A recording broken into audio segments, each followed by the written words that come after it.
What does gamification mean to you? How can gamification be effective? How does gamification affect students' motivation? What are the benefits of using gamification in a classroom? How can gamification elements such as rewards and competition be used to enhance students' motivation and engagement? Alright, so this is last. So later on, or maybe after this session, we are going to answer the 12 questions. But first, so that will be the topic outline for this topic: introduction, the 4 game elements, and the core of gamification, which are engagement, opportunities for practice, assessment, and feedback. And the next is steps to gamify the lesson, which is to survey the learners, define their learning goals, structure the gaming experience, and the gamified experience, identify resources, and apply feedback mechanism. Alright, now let's proceed to our activity. So I will group you into 2 groups. Alright. I will group you into 2 groups. So please start counting. 1, 3, 2, 1, 2, 2, 1, 2,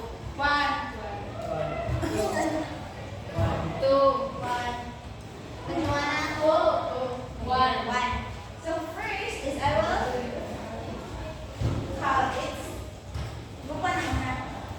So kindly in this our activity is entitled word chain reaction, in which each student each group will be given 5 minutes to come out as many words as possible, in which ang first student, for example, ako, ang last letter sa mga, for example, the word table, so E. So the next one will, the letter or the word that you are going to speak is the starts with letter E. Until you will reach the 5 minutes, and I will tell you how many words that you utter. Clear? Yes, yes, teacher. Yes, we're ready. Yes, yes, we're ready. Wait a minute. Alright, so for group 1, kindly listen to your group 1. Where are the other group 1s? Can you please sit here and the group there?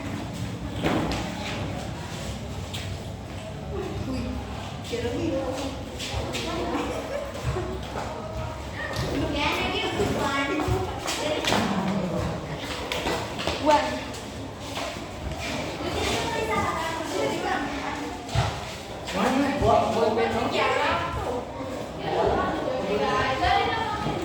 Group 2, I want you to count how many words are there going to form.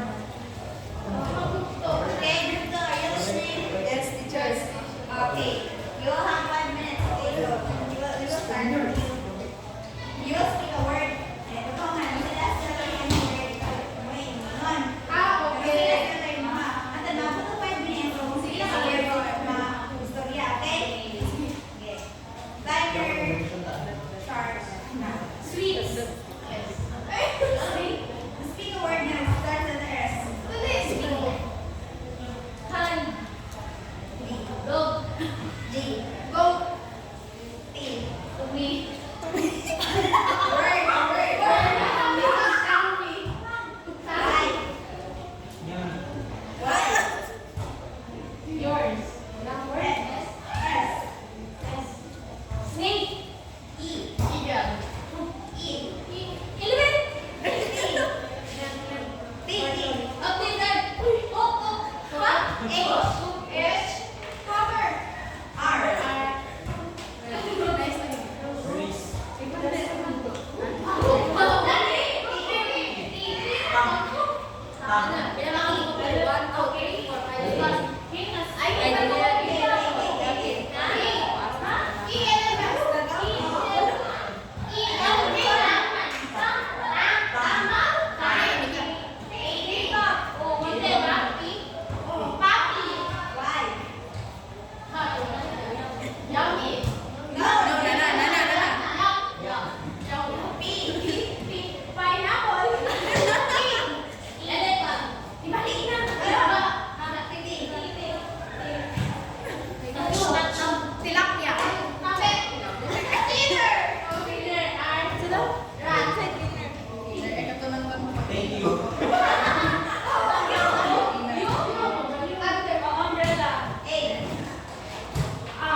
become more exposed to various kinds of entertainment. This includes playing games of different forms. Games are intrinsically motivating as they provide a task with specific objectives that players need to win in a fun and engaging environment. In simple terms, gamification is an integration of game-like mechanics and traditionally non-gaming scenarios. So, in this statement, it talks about the entertainment of the students or the learners, where it involves playing games or different platforms like Facebook, YouTube, or any apps that could be ano bitaw kanang sitaw na lang kanang makakuan sa tuwa sana kung sa mubutar pa ta kanang magranis nila sitaw sa tuwa where need ka nila convince. yes, convince mo rin ano bitaw or engaging sa individual would kanang would more basta something like that. Alright, thank you so much. Do you have any idea? Alright, if not, so in today, in the 21st century education, the classroom will be boring if there is no integration of games, right? So, for example, if wala ka nag-imog or wala yung activity, di ba? So, simply boring siya gamay. Or boring din siya na totally gamay. So, in this modern age, gamification or games are really important because it will arouse the interest of the students so that they will participate actively because they find your activity and your topic as well as engaging one. Yeah. So is that clear? Yes. Alright, so let's proceed to points gained are rewarded with badges, learners are ranked, and winners or the honor students are celebrated. So gamification is not as simple as handing the learners in game to play. So why do you think gamification is not just simply handing the learners a game to play? Why do you think? Yes, Sydney? So the main goal of the activity that you conduct is for them to easily capture the content out the goal or the topic that you want for them to acquire. Alright, thank you. So the generalized idea of Sydney, she means that in giving a game in your topic, it must be connected with your objectives. Right? For you to attain your objectives, you need to align your activities in your objectives. Kaya sa itong mga lesson plan, di ba dapat itong activities na integrated, dapat connected sa itong objectives para ma-meet na itong objectives, right? Yes. So, the teacher must carefully structure the classroom in order for the game elements in the classroom to be more effective to the learners. So, who can give an idea or who can share your insights about the third phrase? Yes, Joanna.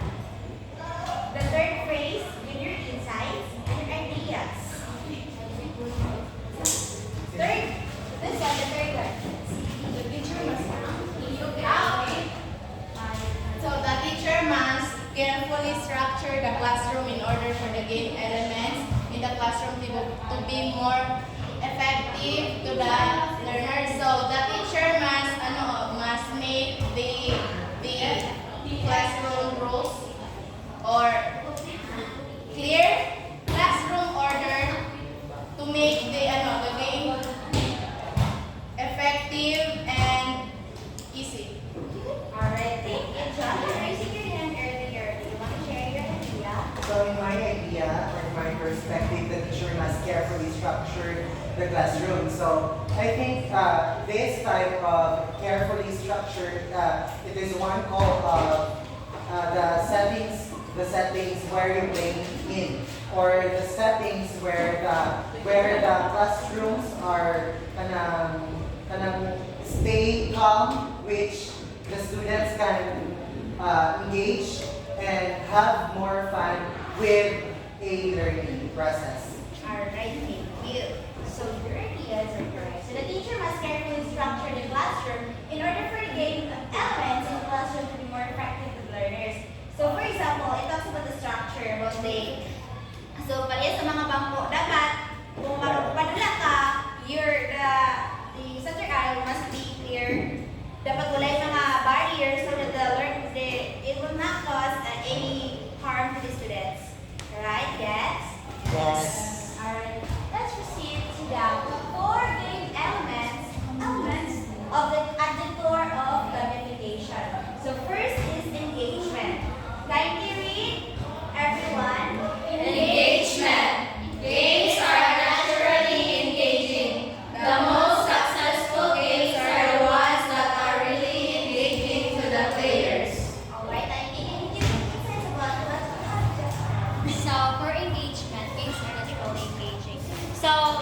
the games are not engaged.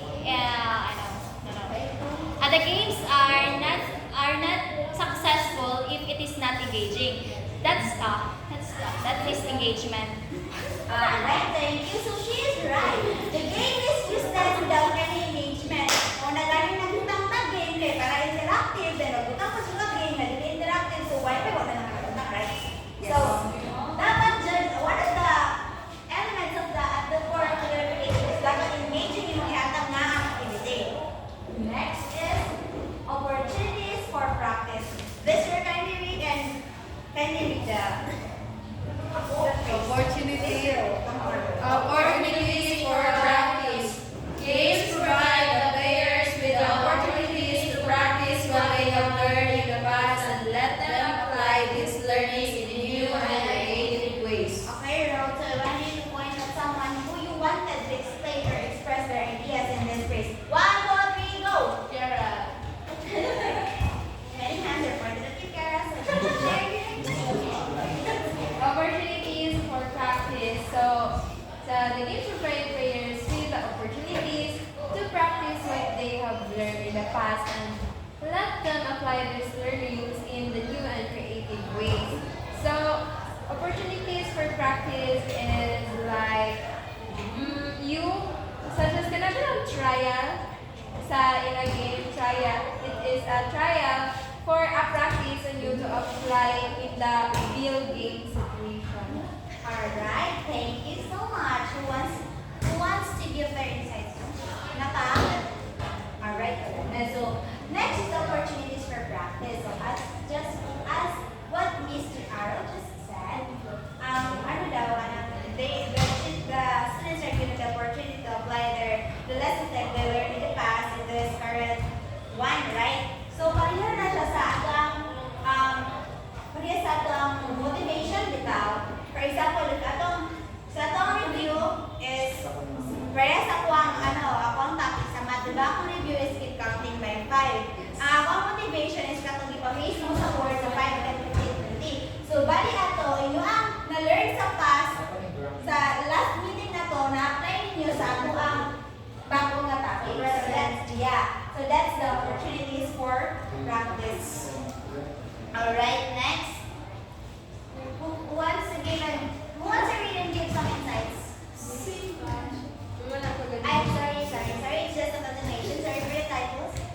So this can even include root activities that have been employed in the new game scenario. So, pareho na sa ngayon na ma-apply siya. Next.